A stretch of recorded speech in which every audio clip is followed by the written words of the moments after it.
mas calma aí. Não é aquele o homem perseguidor, aquele que perseguia a igreja, que matava cristãos, que estava, matava não de executar, mas ele dava a ordem, ele presenciava. Exemplo mesmo, você vê a vida de Estevão. As vestes de Estevão foram jogadas sobre Saulo. E esse homem, de repente, ele chegou e teve um encontro com Cristo. Um encontro que radicalizou sua vida. Um encontro que fez ele pensar e tomar ações diferentes. Querido, aí está o primeiro ponto na nossa vida até chegar lá na ilha. Quando temos um encontro com Cristo, não importa aquilo que fizemos no passado, não importa aquilo que criamos no passado, não importa o que aconteceu no passado antes de termos um encontro com Cristo, mas depois que temos um encontro com Cristo, a nossa vida precisa mudar, nosso coração precisa mudar, as nossas atitudes precisam mudar. Não podemos ter as mesmas atitudes, as mesmas, muitas vezes as mesmas petulâncias, a mesma arrogância. As coisas precisam mudar na nossa vida. Algumas coisas são um processo, mas tem muita coisa que a gente precisa a mudar. E assim Paulo começou. Quando ele chegou, ele procurou o centurião, procurou o capitão, preste atenção nisso. Ele falou para o capitão, falou, melhor que nós não venhamos a sair daqui hoje. E aquelas pessoas repudiaram Paulo.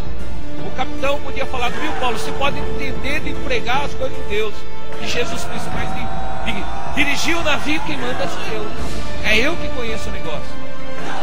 Aí eu aprendo uma lição. E todo mundo, todos aqueles tripulantes foram unânimes com o capitão.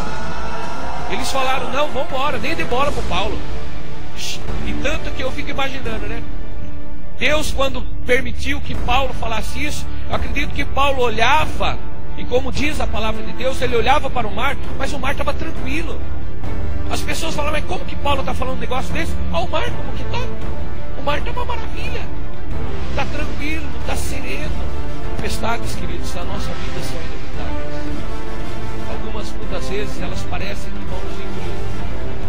Algumas tempestades, quando vêm sobre a nossa vida, ela tira o controle da nossa vida e ela passa a ter o controle da nossa vida. Nem que seja por um pouco de tempo que ela passa. Quando você está num barco, num navio, seja lá o que for, você olha para os dois lados e você só vê água.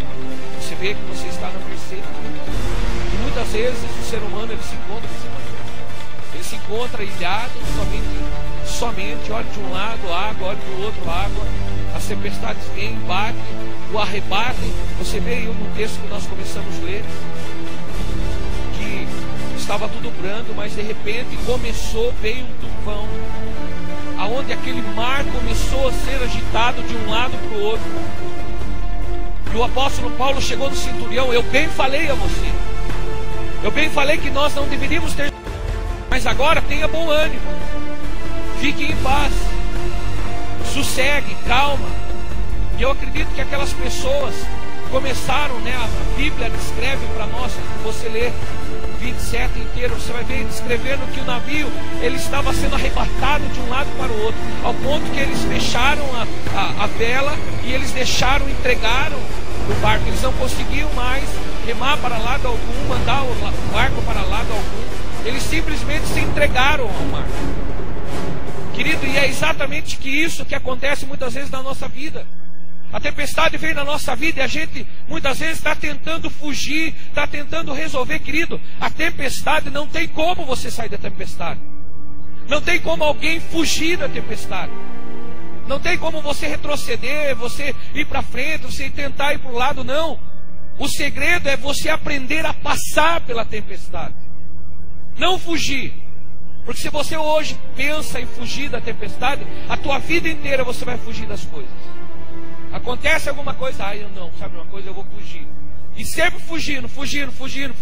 Com o perdão da palavra, você vai ser um derrotado. Porque você só pensa em fugir. E fugir, querido, é para covarde. Aquele que tem o Deus Altíssimo como eu e você, nós podemos olhar a tempestade, vermos a tempestade, mas como a palavra de Deus fala, ainda nem sequer um só fio de cabelo será tocado da nossa vida. Se o Senhor estiver na nossa vida, estiver no controle da nossa vida, querido, nem apenas um fio. Quando o Senhor está no controle da nossa vida, nada pode nos acontecer.